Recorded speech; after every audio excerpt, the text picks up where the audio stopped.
New Thought Media Network. We are a global broadcast network of positive music, media, and entertainment, inspiring humanity's evolution along the journey of enlightenment and creating a world of love, peace, empowerment, and prosperity for all.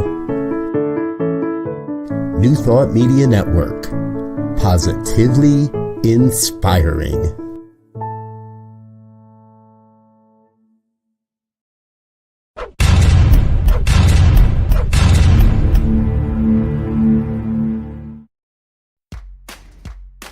Welcome to Ministers Talking a weekly program where Rev Briz and Rev Z and their guests chat about current affairs, world events, spiritual principles, and any old they want to talk about.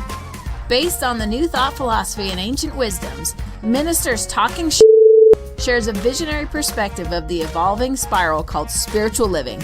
Join us each week as we explore the emerging paradigm of life on planet Earth and beyond.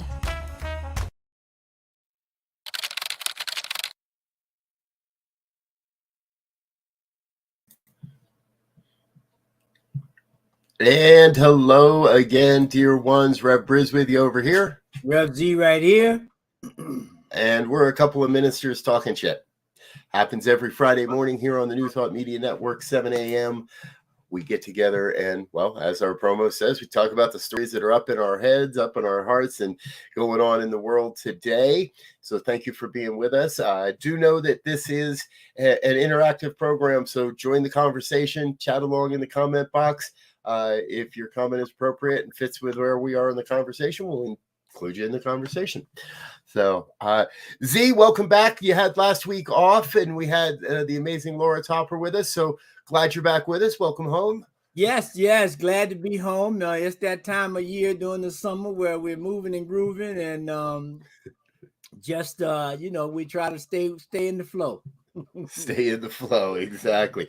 And you're now done, right? Your second child has graduated, and you're clean and you're good, and no more moving or any of that stuff. So congratulations on that. Yes, I'll get a little raise here pretty soon once I get the last little bit of this stuff paid off. Exactly. Great. Wonderful. Hey, folks, we've got a heck of a show for you today because it's gotten to the point where I don't know whether to send thoughts and prayers or guns, lawyers, and money. Because we're going to talk a little bit later today. There was another mass shooting yesterday afternoon that fits in the American model of young guy with automatic weapons or semi-automatic weapons. However, the big story is, if you didn't catch it last night, primetime entertainment was kind of scary last night. Yeah. And the January 6th Commission held their first primetime hearing, congressional hearing. We heard from one of the officers that was involved in the insurrection on January 6th. It was involved in trying to stop it, to keep it from happening. And we saw a lot of really ugly video. Yeah. And I didn't want to watch it. I don't know about you, Z, but I really didn't want to watch this. And it felt like, no, it is a civic duty. I had many better things to do than sit and watch this thing for 2 hours last night. But it feels like it is our duty to be aware of what the American people are being told, shown, and convinced to believe, not only about January 6th, but about all that led up to it. I'd love to hear your impressions.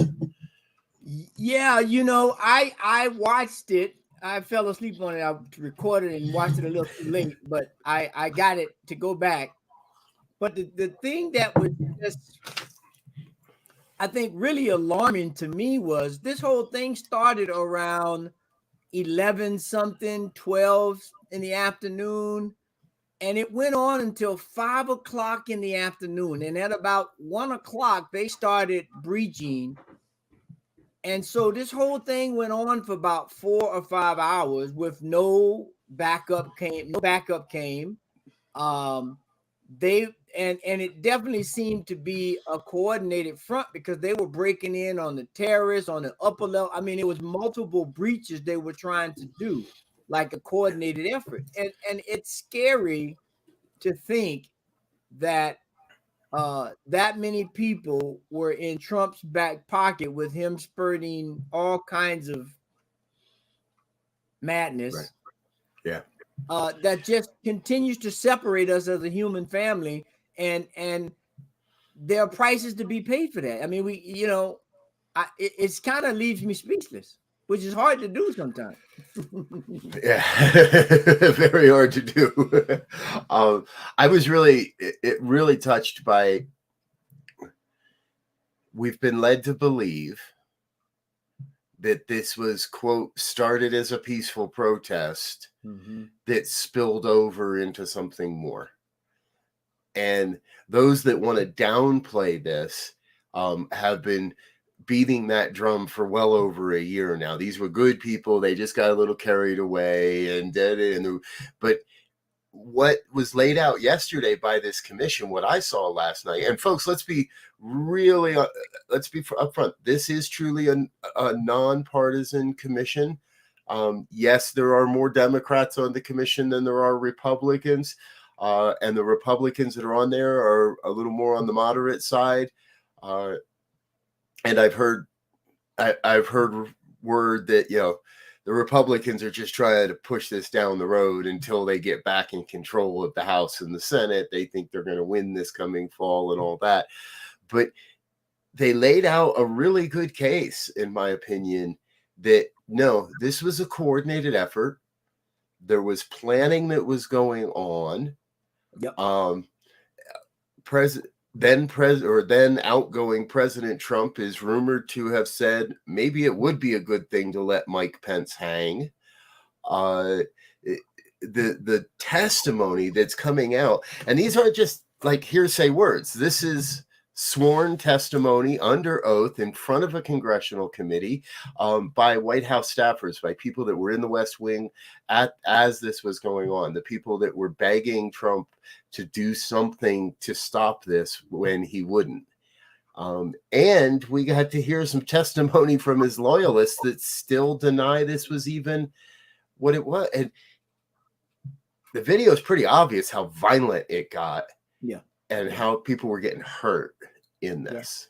Yeah. And it turns out one of the U.S. military, I think it might have been Mark Milley, has testified that it wasn't even Trump who eventually called out the National Guard. It was Pence who called out the National Guard for some backup, 5 hours later, which, okay, I can see that from him because he was running from his life in there. Right. But when we look at this kind of display of what they are trying to label as patriotism, it becomes a big question in my mind. What does that mean? What does it mean to be patriotic? And how do you display that type of behavior that is clearly destructive and damaging and deadly to your own institution and call that patriotic because you disagree with the decision or action? And a whole democracy, as I understand it, is based on this idea of having the floor to discuss ideas and come to a conclusion, even though it may not be the one you want or whatever. You can compromise, if you will, to make good decisions for the body and not just one side. And now we'll continue to separate more and more. Right. Well, and to me, that's a demonstration of the dumbing down of America. Because let's be straight up, folks. This was not patriotic. No. This was not patriotism. This was white nationalism. And it was white nationalism on full display because, I've been watching a lot of the video clips and I watched a lot of what they showed. I watched everything last night, but I have yet to see a brother of color that was in the front lines going through the windows or breaking down the doors. Now, I imagine, yes, there had to be some people of color in that crowd. Yep. But when you look at it, this is predominantly middle-aged white folk, it's white nationalism on full display. And that's why I cringe every time I hear somebody call them a patriot. Patriots standing for our country, not for one set of ideological beliefs. And America, if anything, has been the melting pot of culture and color and belief. That's what we're truly based on. That's what we came from. I get really a little agitated when people call them patriots. It's like, I don't see patriotism here. I see white nationalism. And it always kills me when I hear those separate ideologies saying, you know, our country is like when they got here, the forefathers got here, no one was here. But we know that was a lie. There was a ton of people here. and the same kinds of ideas that are being spouted right now were the ones that we used to kill and herd and prod the Native American indigenous people of this country that were here already. It's the same thing now, but just at a different level, in my opinion. I mean, and so we there's still this idea afoot that of superiority, of we know better, of you are less than, and it's at this point in time, it is ridiculous. Right. It's ridiculous. Even as you said, there's a thought runs through my head that I can hear people saying, well, we made you slaves once. We're going to do it again, damn it. Right. Like, what's the end goal here for these folks? To revert back to the 1850s, to go back to Jim Crow, to go back to, right. It's all in that "Make America Great Again" slogan, as if it's become less than great, and as if the past was better than where we are today. And it's confounding, it's confusing, and I'll tell you, I was in tears last night. I was in tears listening to I've misplaced her name, excuse me, the female police officer, Capitol police officer that spoke, and I was in tears watching these people stream into the Capitol screaming, our house, our house, our house. And right, I get that on an ideological level, but that's storming into our house and stealing the pictures off the wall has never solved the problem.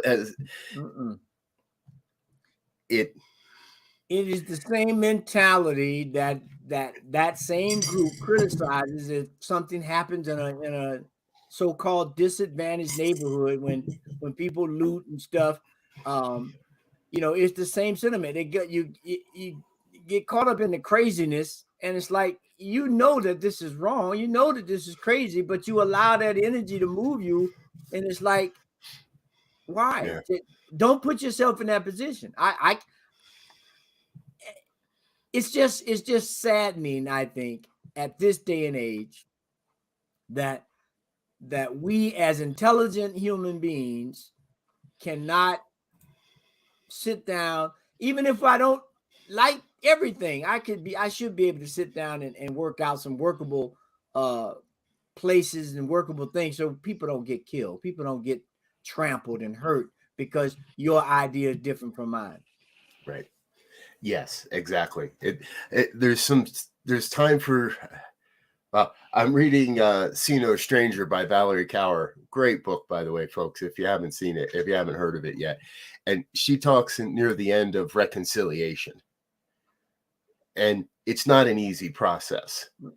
And it doesn't mean that we forgive for transgressions but I think America has to have a heart-to-heart with ourselves, that a vast portion of our population has been life-alteringly injured by white nationalism, by racism, by white supremacy, by white privilege. And I look at that crowd and I think they're hurting. Yeah, they're hurting. They're scared because they're afraid they're losing their privilege.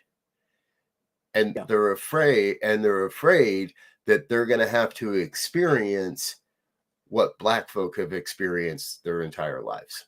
They're afraid that they're going to lose all that extra special privilege because of their white skin, and they should be, and they should be, because that's what where we're going. That's where we need to go, is to get rid of all of this us and them, you and me. You're different, so you can't be as good as I am, and but it would appear we still have a way to go. Yeah. Well, and and that idea, that mindset is what happens.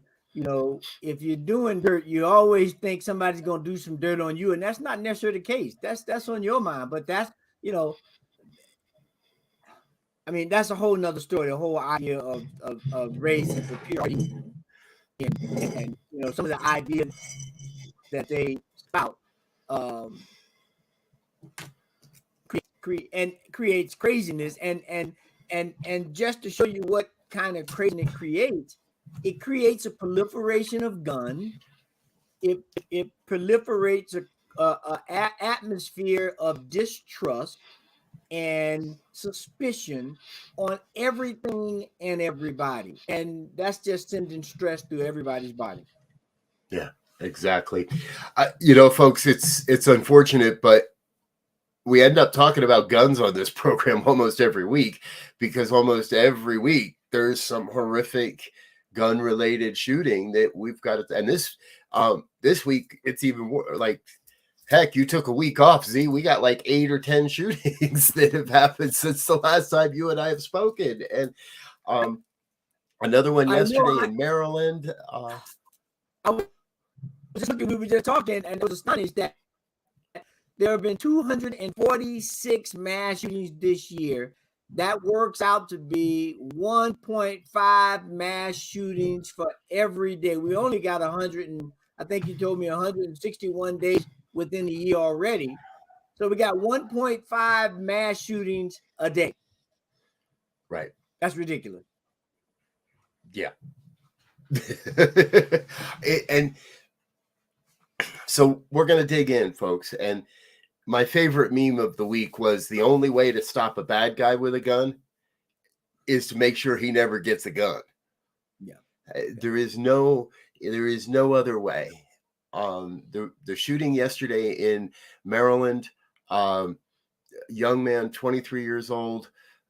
What we know so far is he's a resident of West Virginia, but he was in Maryland, and I don't know the geography of where this location was, so I don't know if it's a border town or if he had to drive a while. But two semi-automatic handguns, injures someone, or 3 dead, 1 police officer injured, and the suspect was injured in a shootout with the police officer.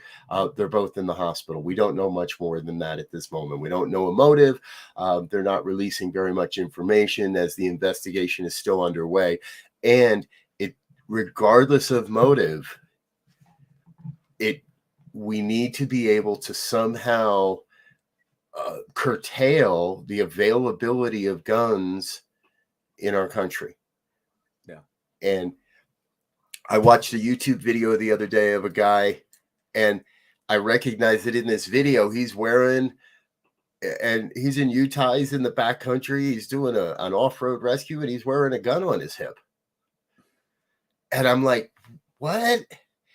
And he even makes mention in the video, hey, we're doing this for our protection because there's so much weird shit going on in the world right now. We don't want to be this far away from civilization without protection. And I think that points directly to the problem. Yeah.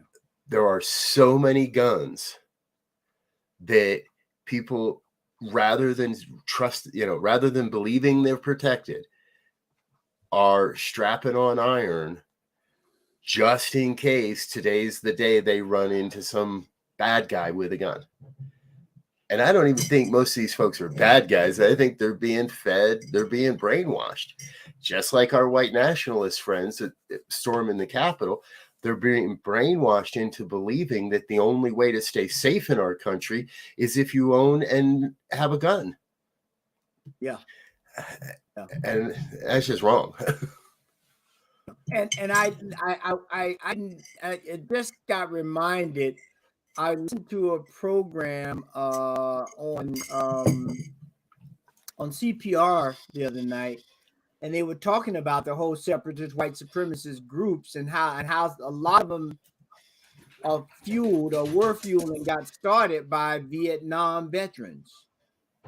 Right. Who came back, and they didn't necessarily start out as white supremacists. They started out as government separatist movements, but then they folded into to these white supremacist movement. And when you look at the riots in the January 6th, there were the Proud Boys, and there were the Oath Keepers.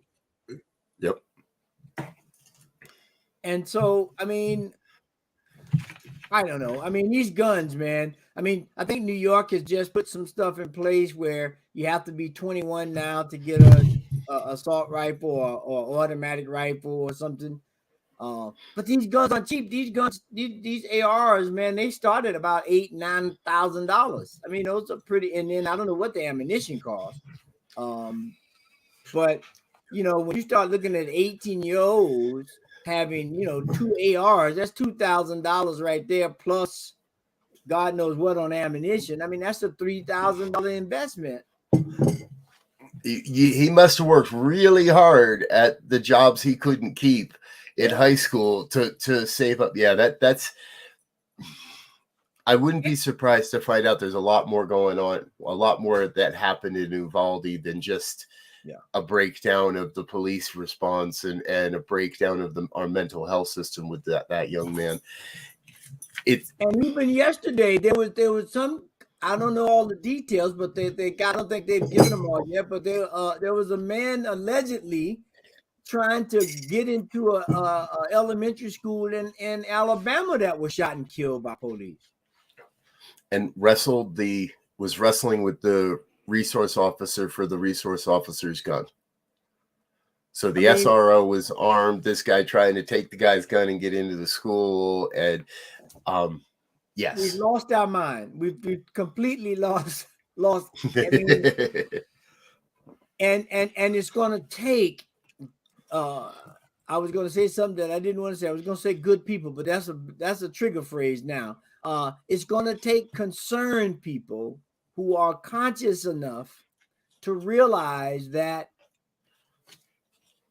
everything is connected. And when these things, I guarantee you, everybody during the summer are going to be, in terms of parents, they're going to be thinking about, where is my kid going to school? How safe is that school? Do I want a home? I mean, so any parent with kids now, there's a whole level of stress that's taking place right now, not to mention with the kids. My kids tell me about it all the time. And I think I'm leaning towards the idea of a social action. Keep your kids home from school first day next year. Yeah. First day, if there is not comprehensive federal gun legislation in place by the first day of school next year, keep your kids home the first day in protest. And call your senators, call your representatives, call the people that are running for office in the fall, and let's challenge them. I got one guy who is somehow got into my text, got my number, and he texts me, and he's running against a very unpopular representative here in Colorado who has a very popular gun culture and runs on her gun culture. And he keeps sending me these, look at what she did now. We need to raise money. Look at what she did now. We need to raise money. Look at what she did now. We need to raise money. And I've just started, every time I get a text from this campaign, I write back, I'll be happy to donate as soon as you tell me what your plan is for comprehensive federal gun legislation. You tell me how you're going to take guns out of hands, how you're going to tell me how you're going to get guns out of my schools, out of my cafeterias, out of my movie theaters, off the streets. There were 2 mass shootings this past week that were nothing more than after party violence. After the bar closed, and okay, what, you bumped into my girl, you made eyes at my guy, but multiple shooter incidences into crowds of young people which we know is got to be nothing more than a misunderstanding, an argument of some sort. It's all too easy to shoot. And I think, if anything, we have to start standing up and making some noise and saying, as citizens, as parents, as individuals, I'm concerned that we probably have a higher shooting death rate than the old wild West, where you could pull out a gun and shoot anybody if they were wearing one. Right. We have to move. We have to begin to, make sure our young people know, and make sure the old people, if you will, remember or learn the concept of conflict resolution. There will be conflicts. There will be ideological and philosophical differences, but we have to have these kind of skills of conflict resolution and be able to discuss and have dialogue about issues and be open, and don't think, now the atmosphere is so toxic that, when someone tries to give you information, what's the scam? That's the first thing. If you don't know someone and they come to you with anything, it could be valid. I would say at least a third of the people, if not more, are going to ask the question, what's the scam? Right. People asking me to sign petitions outside the supermarket. Nope, I won't do it. And not because I don't believe in what you're saying, but I don't believe you've been given the whole picture. There's too many times where it's people are signing what they think is one thing and the language is actually going to do the other. Yeah. And, hey, sign this for gun control. Okay. And then you find out that it's only gun control if you're under the age of 5. For everybody else, it's free reign. That we're rewriting the law so a 6-year-old can get a pistol now. That's hyperbole, folks. That's just, me making it up. But it speaks to the other issue, or the other thing that we have to do is we have to educate ourselves. Right. We have to be knowledgeable. And yeah, everybody's not going to be knowledgeable about everything. But if there are one or two, if you're into water conservation or ecology or guns or education, whatever your area of concern or passion, if you will, get educated in that. They say if you read a book a month on one subject for, I think it's 2 years, 3 years, you will become an expert in that subject. Because you have taken in information, you've been able to cross-reference, you are able to articulate ideas about it. And that's what we need. We need people that are going to be committed, that are going to educate themselves and be able to articulate the issues and point to references so people can get involved with real information. If you're going to debate it, let's debate on the issues and not on feelings and not on misstated ideologies and stuff. That because it creates what we got January 6th. Yeah, exactly. We've got to take action, folks, right? If you're watching this program wondering what you found, yes, we are New Thought ministers, and no, we are not just do the working consciousness alone. If we have all the time in the world, we can get everybody on a plan of meditating daily for the end of gun violence, for a society free of any sort of violence. And that kind of cultural change is long and messy. We're advocating something a little more rapid and hopefully a little less messy by taking inspired action. Getting involved. Yes, we do our prayer work. We both do hours of prayer work a day around this and so many other topics. And when Spirit says move. And if Spirit puts a petition in front of you, you don't have to sign at that moment. But I agree with Z.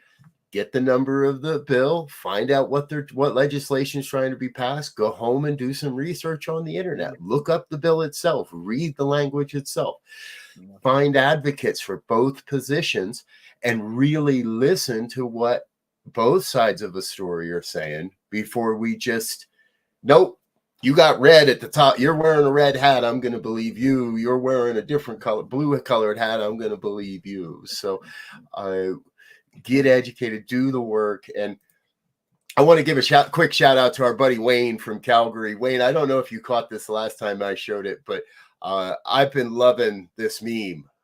Canada, living the American dream without the violence since 1867. And we want to give a shout out to Canada. They're enacting responsible gun legislation. New York State, taking a step in the right direction. Who's next? Yeah. Which state's going to be next to take a step in the right in a progressive, forward-moving direction? Not trying to arm teachers and saying that, you know, before long, even one gun on your hip won't be enough. You'll have to have one on your hip, one on your ankle, one in your back pocket, one up under your armpit. Yeah, it's bad.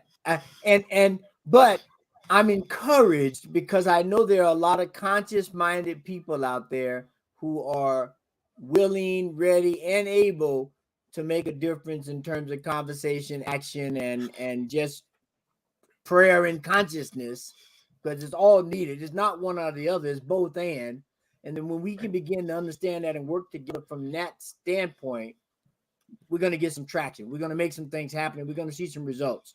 And I think it'll go, as you said, it'll once we get together, we'll get that tipping point and it'll move quite fast.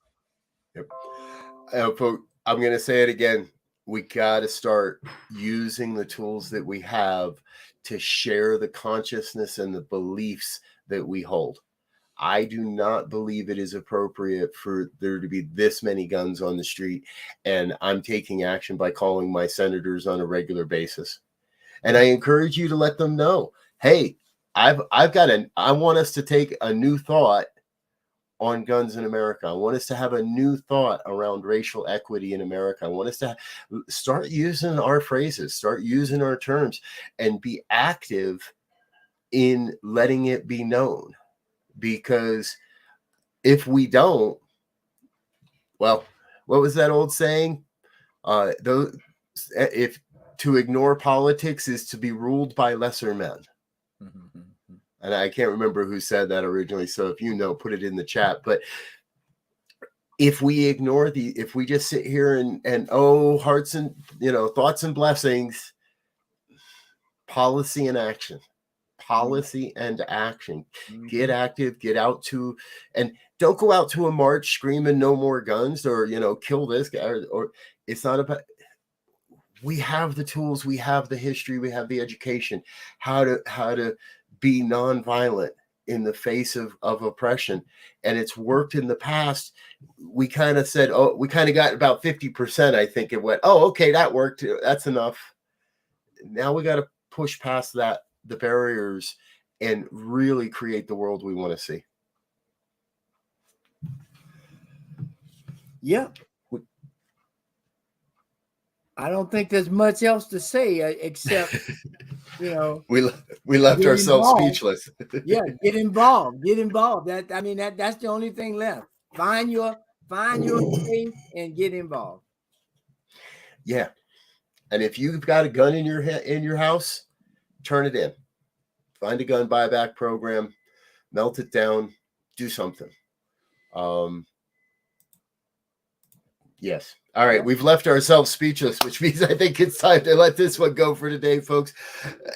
We don't pretend we're going to solve the problems, but we think it's very important to explore what is going on and how we can take a bit more of a spiritual view at all of this. What I know is if my kid was walking around hitting kids in the schoolyard with a stick, I'd take away the stick, but I'd also get my kid some help to understand that violence is not the answer to solve our problems. And unfortunately, right now, it appears there's far too many young people, young, predominantly white men, that feel the answer to our problems is through a gun. Yeah. It's unfortunate. It is. All right. I'm Rev Briz. This is my co-host, We're Ministers Talking Shit. We're going to do a real quick thank you to all of our sponsors and those that make this possible. We'll be right back. Stay with us. Don't go anywhere. This is New Thought Today, and this is Ministers Talking Shit. Hang with us. We'll be right back.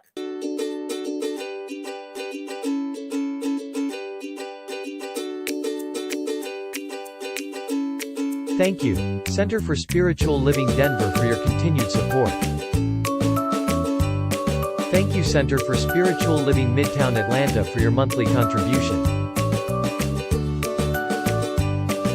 Thank you, Center for Spiritual Living North Jersey, for your monthly contribution.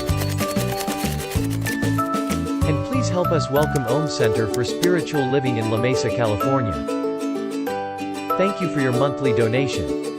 Thank you, Center for Spiritual Living Seattle, for your most generous donation. And a special thanks to Hefferlin Foundation for your generous technology grant.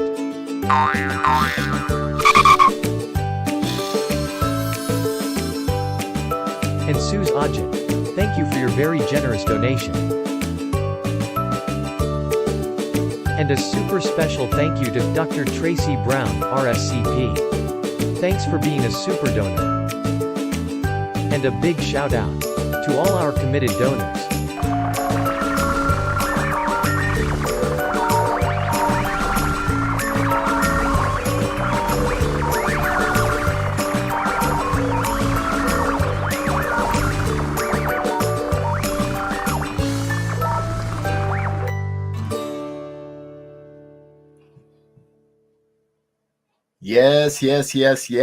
Yes. Thank you to all of our committed donors and organizational sponsors. If you'd like to get involved on the financial side of this network and make sure we can continue to share this message across the world with as many people as can hear, then please head on over to the website, ntmedia.org, get involved. All right, Z, final thoughts for the day. Final thoughts is find a topic, any topic that you're concerned about, and find a book and read one per month. And let's see where you are at the end of the year, how we can make some change. Mm-hmm. You're almost giving away the spoiler alert, Z, because New Thought Media Network, in the background, we're working on the idea of a book club that is directly in this idea to multi-streams, numerous books per term that will help all of us become better at understanding how to show up in the world from a spiritual perspective, but taking action towards creating social justice and social equity in our lives. So I'm with Z. Pick a topic, start learning about it, call your senators, get involved, and let's get involved with that spiritual perspective that deeply we are one. I'm not here to make my brothers and sisters outlaws. I'm here to invite them in to a bigger picture of who we can be as humanity. Mm-hmm. Please stay with us today, folks. It's a great day here on the New Thought New Media Network. I will be appearing on Reverend Barber's show at 1:00 called Just One You or Joy. And we have the good news later tonight, as well as Pastor Michael with the Fireside Chat. All kinds of great programming here on New Thought Media Network. Till next time, we love you. We can't wait to be with you again. And we wish you all the best, peace, and richest blessings. Until then, take care. Bye now.